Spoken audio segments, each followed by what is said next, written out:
मेरे साथ बोलिए, भारत माता की। क्यों भाई, क्या हो गया आप लोगों की आवाज को? पुत्तूर के लोगों की आवाज ऐसी है क्या? मोदी जी त्रिपुरा में है, वहां तक आवाज जानी चाहिए। दोनों हाथ उठाइए, उठाइए दोनों हाथ। कर्नाटक में भाजपा सरकार बनाने के संकल्प की मुट्ठी बीजिए और प्रचंड आवाज से बोलिए, भारत माता की, भारत माता की, भारत माता की। मंच पर उपस्थित भारतीय जनता पार्टी के वरिष्ठ नेता, कर्नाटक के पूर्व मुख्यमंत्री श्रीमान बीएस येदियुरप्पा जी, कर्नाटक के मुख्यमंत्री और हमारे नेता श्रीमान बसवराज बोम्माई जी, संस्कृति मंत्री कर्नाटक श्री वी सुनील कुमार जी, अरागा ज्ञानेन्द्र जी, गृह मंत्री कर्नाटक श्री एस.टी. सोमशेखर जी, सहकारिता मंत्री कर्नाटक श्री अंगारा एस मंत्री कर्नाटक श्री कोटा श्रीनिवास पुरी जी, मंत्री कर्नाटक सरकार, भारतीय जनता पार्टी के अध्यक्ष श्रीमान नलिन कुमार कटील जी, डॉक्टर भट्ट साहब, अध्यक्ष विवेकानंद विद्यावर्धक संघ, कैंपको के अध्यक्ष ए किशोर कुमार कोरजी जी, कैंपको का पूरा बोर्ड ऑफ डायरेक्टर निर्देशक गण और आज यहां पर कैंपको के साथ जुड़े हुए सभी आए हुए भाइयों बहनों, मैंगलोर और केरल के किसान भाइयों को प्रणाम कर कर मेरी बात की मैं शुरुआत करना चाहता हूं। आज मैं मैंगलोर के पुत्तूर में आया हूं। ये बहुत पवित्र भूमि है। अरब सागर और पश्चिमी घाट से घिरा हुआ एक क्षेत्र, परशुराम की सृष्टि के नाम से भी पूरे विश्व में विख्यात। अनेक धार्मिक परंपराएं, सांस्कृतिक परंपराएं ये अविभाजित दक्षिण कन्नड़ के जिले के अंदर पाई जाती है। अभी अभी मैंने कांतारा देखा है। कांतारा देखकर मुझे मालूम पड़ा कि कितनी समृद्ध परंपराओं का ये प्रदेश है। मैंगलोर इकलौता शहर है राज्य का जहां समुद्र, एयरपोर्ट, रेलवे और सड़क चारों दृष्टि से व्यापार हो पाए, इस प्रकार का ये समृद्ध इलाका मैंगलोर की पुण्य भूमि को मैं बार बार प्रणाम करने को यहां आया हूं। तब रानी अम्बिका को भी प्रणाम करना चाहता हूं। इसके साथ मंगला देवी और कादरी मंजूनाथ मंदिर को भी, महालिंगेश्वर मंदिर को भी प्रणाम कर मेरी बात की शुरुआत करना चाहता हूं। मित्रों, देश भर में बहुत कम क्षेत्र है जो विषम भौगोलिक परिस्थिति होने के बावजूद, ज्योग्राफिकल कंडीशन ठीक न होने के बावजूद कृषि से, खेती से, एग्रीकल्चर से देश को समृद्ध बनाते हैं। सुपारी, नारियल, काली मिर्च, रबड़, काजू और धान, चावल की खेती इस क्षेत्र के किसान के पसीने की महक के साथ हमारे गुजरात के लोग आपकी सुपारी खाकर हमेशा मैंगलोर को याद करते हैं। आपके प्रदेश के साथ मेरे प्रदेश का अटूट रिश्ता है। आप पसीना बहाकर सुपारी उगाते हो, हम सुपारी खाकर पसीना बहाते हैं। दोनों के बीच में बड़ा गहरा नाता है। मित्रों, आज मैं कैंपो के सुवर्ण जयंती समारोह में आया हूं।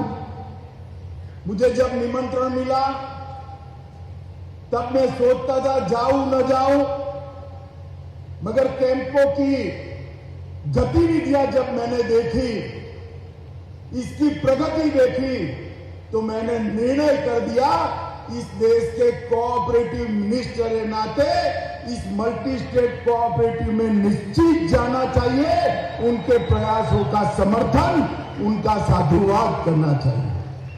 मित्रों, आज भारतीय जनता पार्टी के विचारधारा के जनक पंडित दीनदयाल जी का पुण्यतिथि भी है। पंडित दीनदयाल जी ही है जिनके रास्ते पर भारतीय जनता पार्टी की सरकारें चलती है। हमने गरीब कल्याण का एक यज्ञ चालू किया है। हर गरीब को घर, घर के अंदर बिजली, घर के अंदर पानी, घर में गैस का सिलेंडर, घर में शौचालय, घर में 5 लाख तक का हेल्थ इंश्योरेंस और मुफ्त अनाज, और हर किसान को हर साल 6,000 रुपया ये दीनदयाल जी के अंत्योदय के सिद्धांत के अनुरूप है, वहीं से पैदा हुआ है। समग्र देश के अंदर भारतीय जनता पार्टी की सरकारें राष्ट्रीय सुरक्षा, राष्ट्र की समृद्धि और गरीबों के कल्याण को समर्पित है। पंडित दीनदयाल जी ने एकात्म मानववाद के दर्शन के अंदर ये तीनों कंसेप्ट को, ये तीनों विचारों को समाहित किया और इसको आगे बढ़ाया।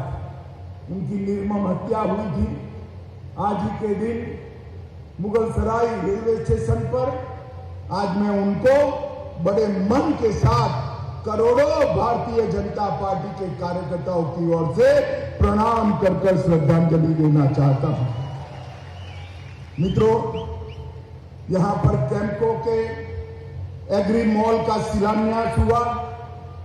1,50,000 वर्ग फुट का एग्रो मॉल, जिसके अंदर कृषि के सारे साधन, सारी मशीनरी, कीटनाशक, उर्वरक, फर्टिलाइजर, बीज और स्टोरेज, ये सारी व्यवस्थाएं उपलब्ध हो, ऐसा पूरे भारत में अपने आप में एक पहला एग्री मॉल कोऑपरेटिव बेसिस पर चलने वाला है।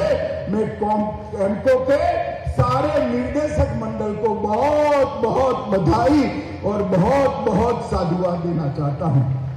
आज कैंपो ने कल्प नारियल तेल का भी प्रोडक्ट अपनी प्रोडक्ट की लंबी सूची में जोड़ा है। कैंपो का भंडार गृह लगभग 13,750 स्क्वायर फीट का भद्रावती में बना है। इसका भी आज उद्घाटन मुझे करने का सौभाग्य मिला है। The central arecanut and cocoa marketing and processing cooperative limited 50 साल पूरे किए हैं। 50 साल कोई भी संस्था जब समाप्त करती है तब उसके संचालकों की प्रामाणिकता का वो सर्टिफिकेट होती है कि कोऑपरेटिव ने प्रामाणिकता के साथ किसानों का और अपने सदस्यों का सेवा करने का काम किया है। 1973 में दूरदर्शी किसान नेता श्री वाराणसी सुब्रैया भट्ट द्वारा स्थापित एक कोऑपरेटिव आज फल फूल कर एक विशाल वट वृक्ष बना है। इसकी स्थापना हुई तब सिर्फ 3000 मेंबर थे और आज 1,38,000 मेंबर्स के साथ एक विशाल कोऑपरेटिव बनकर हमारे सामने है, जिसका 3,000 करोड़ का टर्नओवर है। मित्रों, मोदी जी ने कोऑपरेटिव मिनिस्ट्री की स्थापना की और कोऑपरेटिव के माध्यम से किसानों की सेवा करने का, गांव की सेवा करने का एक नया रास्ता ढूंढा है। मगर कैंपको एक ऐसी कोऑपरेटिव है जिसने विंड मिल यूनिट और 500 मेगावाट के सोलर पैनल भी बनाए हैं। 160 ब्रांचेस के साथ 2000 वर्कर के साथ 2700 करोड़ रुपए का टर्नओवर एक कैंपको में आपका कितना विश्वास है, भरोसा है, उसको बताता है। मित्रों, मोदी जी ने अभी इस बजट में कोऑपरेटिव के लिए हर पंचायत में मल्टी डायमेंशनल पैक्स बनाने का निर्णय किया है। 2 लाख नए पैक्स 3 साल के अंदर भारत में बनाए जाएंगे और हर पंचायत में एक पैक्स की स्थापना करने का काम होगा। इसके साथ साथ ढेर सारी सुविधाएं कोऑपरेटिव को देने की बात करी है। मैं आज इसमें जाना नहीं चाहता हूं। मैं तो सिर्फ आज कैंपको वालों को बधाई देने के लिए आया था और मेरा एक दूसरा भी काम है जो मेरी पार्टी का काम है। आप कहो तो बताऊं, आपको बताऊं क्या? जोर से बोलो, बताओ। अरे कहो, बताओ क्या? भाई मुझे बताओ, टीपू के मानने वाले जेडीएस और कांग्रेस को वोट देना चाहिए या रानी अब्बक्का को मानने वाली बीजेपी को वोट देना चाहिए? जोर से बोलो, कांग्रेस या बीजेपी? और जोर से बोलो, कांग्रेस या बीजेपी? मोदी जी के नेतृत्व में राष्ट्रभक्तों की टोली जैसी भारतीय जनता पार्टी और गांधी परिवार के लिए कर्नाटक को अपना एटीएम बनाने वाली भ्रष्ट कांग्रेस पार्टी, दोनों के बीच में किसकी सरकार बननी चाहिए? जोर से बोले, किसकी बननी चाहिए?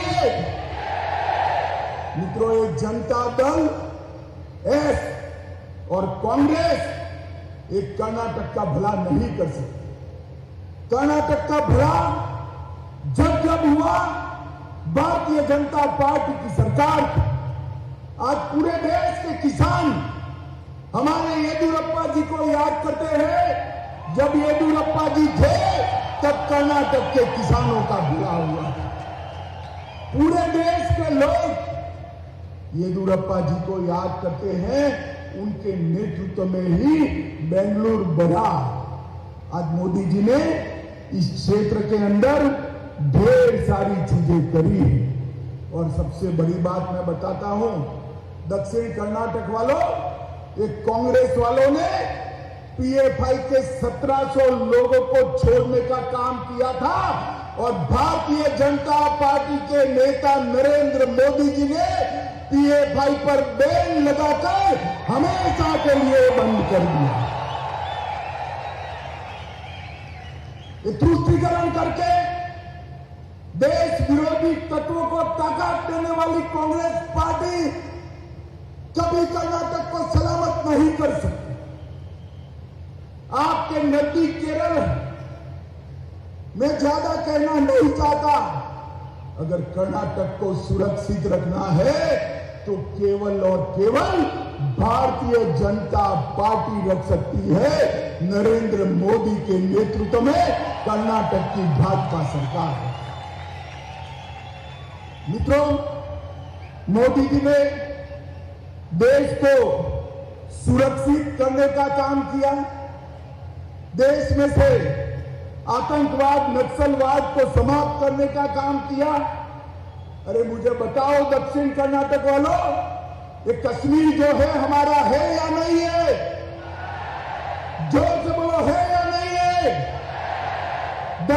370 जानी चाहिए थी या नहीं जानी चाहिए थी? ये कांग्रेस और जेडीएस दोनों, जब मैं धारा 370 हटाने का बिल लेकर खड़ा हुआ कि मत हटाइए मत हटाइए, मैंने कहा भला क्यों ना हटाए भाई बताओ? तूने कहा कश्मीर में खून की नदियां बह जाएगी। अरे कांग्रेस वालों, राहुल भाई सुन लो, ये नरेंद्र मोदी सरकार है, खून की नदियां छोड़ो, किसी का कंकर चलाने का भी हिम्मत नहीं हुआ, कंकर चलाने का। और मोदी जी ने 5 अगस्त 2019 को धारा 370 को समाप्त कर कश्मीर को हमेशा के लिए भारत माता का मुकुट बना देने का काम ये नरेंद्र मोदी जी ने किया। दक्षिणी कर्नाटक में हाइड्रोजन ऊर्जा संयंत्र स्थापित करने के लिए प्रोजेक्ट लेकर हम आ रहे हैं। 104 एकड़ गंजीमाता औद्योगिक क्षेत्र में प्लास्टिक पार्क स्थापित किया जा रहा है। केम्को उसको और मजबूत करने जा रहे हैं। इस क्षेत्र के मछुआरों के लिए अलग मंत्रालय बनाया, सहकारिता के लिए अलग मंत्रालय बनाया और प्रधानमंत्री मत्स्य संपदा योजना के माध्यम से तटवर्ती जिले में गहरे समंदर में भी मछली पकड़ने के लिए हम उसको सहायता कर रहे हैं। अल्पसंख्यक छात्रों के लिए भी 1000 सीटों की क्षमता वाला छात्रावास बनाया। मैंगलोर और बेंगलोर को स्टार्टअप का हब बनाया और इसके साथ साथ श्री नारायण गुरु आवासीय विद्यालय बनाया और लगभग 34,850 हेक्टेयर भूमि आदिवासी भाइयों को देने का काम हमारे बसवराज मुंबई जी की सरकार ने किया है, भारतीय जनता पार्टी की सरकार ने। भारत सरकार ने सीढ़ी घाट में टनल रोड बनाने का काम किया। इससे पोर्ट के ट्रांसपोर्टेशन में बड़ी सुविधा होने वाली है। एमएसपी योजना के अंतर्गत उबले हुए चावल खरीदने का काम हमारी कर्नाटक सरकार ने किया। बसवराज जी के लिए एक बार ताली बजा दो सभी लोग भाई। ये तेलंगाना वाले उबले हुए चावल नहीं खरीदते हैं और हमारे बसवराज जी उबले हुए चावल खरीदकर किसानों के साथ चट्टान की तरह बैठे। मित्रों, मोदी जी ने अभी मैंगलोर दौरे में 3800 करोड़ रुपए के विभिन्न परियोजनाओं की नींव डाली। मैंगलोर पोर्ट के अपग्रेडेशन के लिए 5 योजनाएं 1000 करोड़ की हम लेकर आए और मैंगलोर रिफाइनरी में 1830 और 630 करोड़ का 2500 करोड़ रुपए का एक्सपांशन का प्रोग्राम भी भारतीय जनता पार्टी की सरकार ने बनाया। मित्रों, कांग्रेस और जेडीएस कभी कर्नाटक का भला नहीं कर सकते। जेडीएस को वोट मतलब कांग्रेस को वोट, भाजपा को वोट मतलब नए भारत के नए कर्नाटक को वोट। ये बात आप सभी लोग याद करें। मित्रों, आज हम थोड़ा लेट चल रहे हैं। चुनाव में मैं फिर से आऊंगा और दिल खोलकर आपसे बात करूंगा, मगर आज इस मंच से सुवर्ण जयंती के मौके पर फिर से एक बार केम्को के पूरे बोर्ड ऑफ डायरेक्टर को, भाई सभी लोग खड़े हो जाइए, जरा खड़े हो जाइए, पूरे बोर्ड ऑफ डायरेक्टर को बहुत बहुत बधाई देना चाहता हूं कि एक अच्छी कोऑपरेटिव आपने चलाई है। आप भी ताली बजाकर इनका स्वागत करिए, जोर से स्वागत करिए मित्रों। और अंत में आप लोगों को पूछना चाहता हूं, भाजपा सरकार बनाएंगे क्या? जोर से बोलो, हाथ ऊपर उठाकर बनाएंगे। कमल के निशान पर बटन दबाएंगे, बसवराज मुंबई के हाथ मजबूत करेंगे, मोदी जी के हाथ मजबूत करेंगे, पूर्ण बहुमत की भाजपा सरकार बनाएंगे। तो मेरे साथ दोनों हाथ उठाइए, विजय के संकल्प की मुट्ठी दीजिए और प्रचंड आवाज से बोलिए, भारत माता की, भारत माता की, वंदे वंदे वंदे।